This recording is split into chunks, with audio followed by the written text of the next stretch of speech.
Hi, everybody. This is Sylvan, your host. Thank you for watching Wine Geometry TV. This is episode 105. Today, we're going to talk about another topic, a topic for beginners, let's say. I often get this question when I go to a wine bar with some friends who are beginners, who don't know much about wine. They ask me, how do I make sure I don't make a mistake when I go to a bar and go for some wine? So, the way I like to compare it is with coffee, actually. It's an easy way to know your taste and make sure that you don't make any mistakes in ordering your wines in the future. So we say that there are three types of coffee drinkers. The first one will be the guy who loves strong black coffee. The second guy is the one who likes coffee with milk. And the third person is basically the guy who doesn't like coffee at all. So generally speaking, as a rule of thumb, the person who will like strong black coffee will like those roasted tannins, will like strong flavors, okay, deeply pronounced tannins. So he will enjoy more Cabernet Sauvignon or Malbec from Argentina, some stronger grapes. The second type of person who likes coffee with milk, he generally enjoys more medium flavors, medium tannins, okay, medium acidity, something very smooth, okay. He likes the taste of wine, but not that strong. So he'll enjoy more wine with a dominant of Merlot or a dominant of Shiraz. And then the last person who doesn't like coffee at all will generally be used to more even lighter taste, okay, or generally something with no skins at all or no tannins, such as Grenache, which has very low tannins, or Pinot Noir, which comes from cold climates, has more acidity, okay, and less of that sensation of tannins, or even white wines for that matter, are probably unoaked. Now remember, white wine. This is just a rule of thumb. Me, for example, I really don't like coffee at all. I never drink it. It actually makes me angry.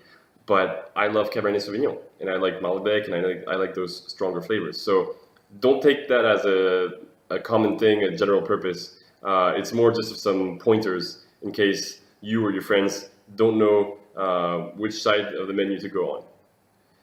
As a bonus, I wanted to add a little bit of extra detail on which flavors exactly you're going to get in those grapes, in those, let's say, mainstream grapes. So in Cabernet Sauvignon, you're going to find dark fruit such as blackberry, black cherry, which is a common denominator of all the mainstream red grapes, let's say.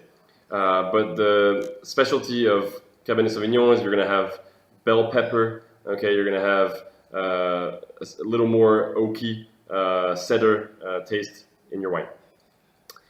In Malbec, you're going to have also blackberry, black cherry. You're going to have also milk chocolate flavor or tobacco, smoky tobacco flavor. In Merlot, which is a bit later, as we said, so it's a medium taste, you're going to have a taste of currant, plum, okay, black cherry, and oak as well, okay. And obviously, since it's very likely to be combined with Cabernet Sauvignon, you're going to have a mix of those two flavors I mentioned earlier. Shiraz, you're going to have also black fruit, but in Shiraz, it comes from south of France, and you're going to feel the terroir, you know, that soil of the south of France with maybe some black olive, okay, taste, some spice, some black pepper. That should be what you're feeling behind those black fruit flavors. Then you have Grenache. So Grenache, as we said, they make rosé wines mostly. So it's a very light grape, okay, thin skins, and most of the time they don't even put the skins in the fermentation. So you're talking about red fruit, raspberry, strawberry, white pepper, okay, very fruity, very joyful taste.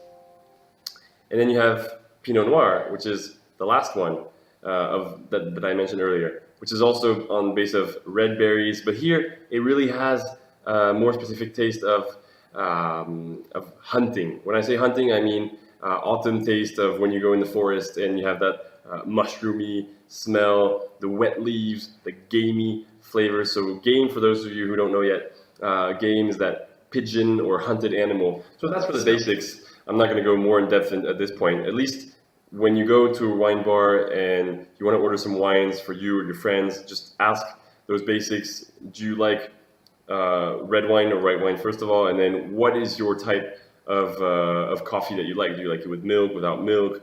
Do you like coffee at all? And that should be able to help you out with. All right, so that's all for today's lesson. Now over to the drinking, to the wine of the week, or let's say today, the wines of the week. What have I been drinking this week? I'm going to show you a little bit of what I've been drinking. First of all, I have to say special thank you to Marie. Thank you very much, if you're watching, for this beautiful wine. I asked one of my friends to bring me a wine that I read about in Decanter.com, the world's most famous magazine about wine, where they rated a South African Shiraz of 2014, which is called Mulineux.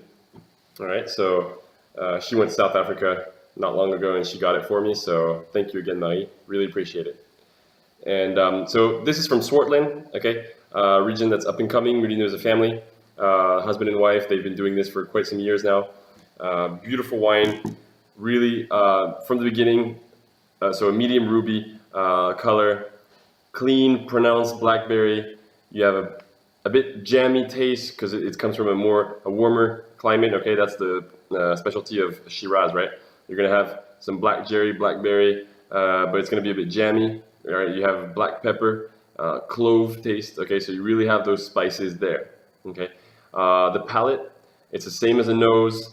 You have really dry, high acid, medium plus tannins, really full body, really weighs right there.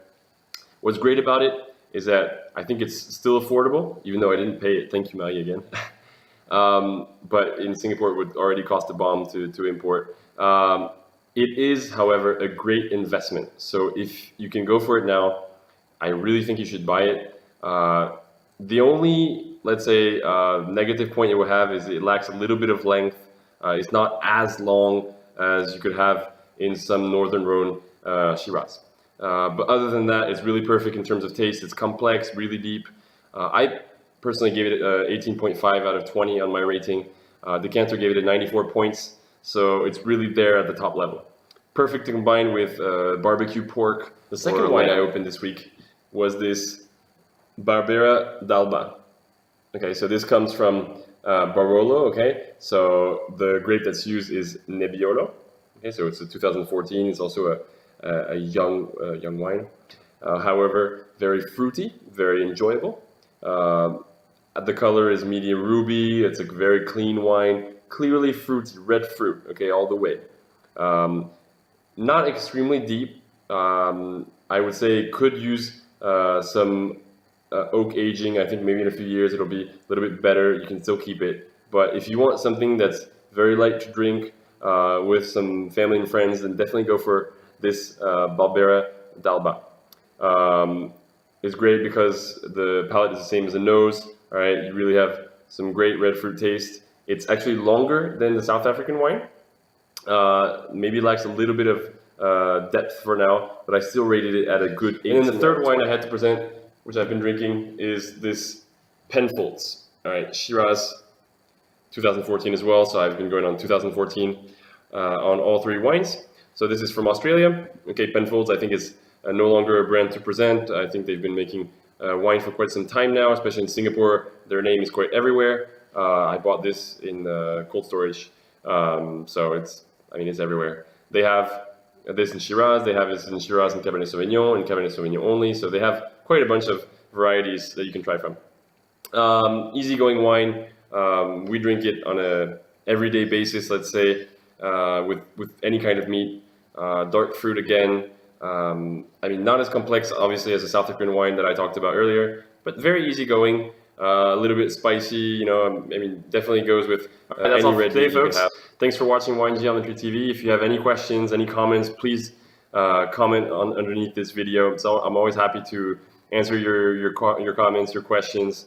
If you want to learn something new about wine, I hope you enjoyed the lesson. I'll see you next week, and keep up the good drinking because, as I always say, a wine a week, it keeps your palate unique.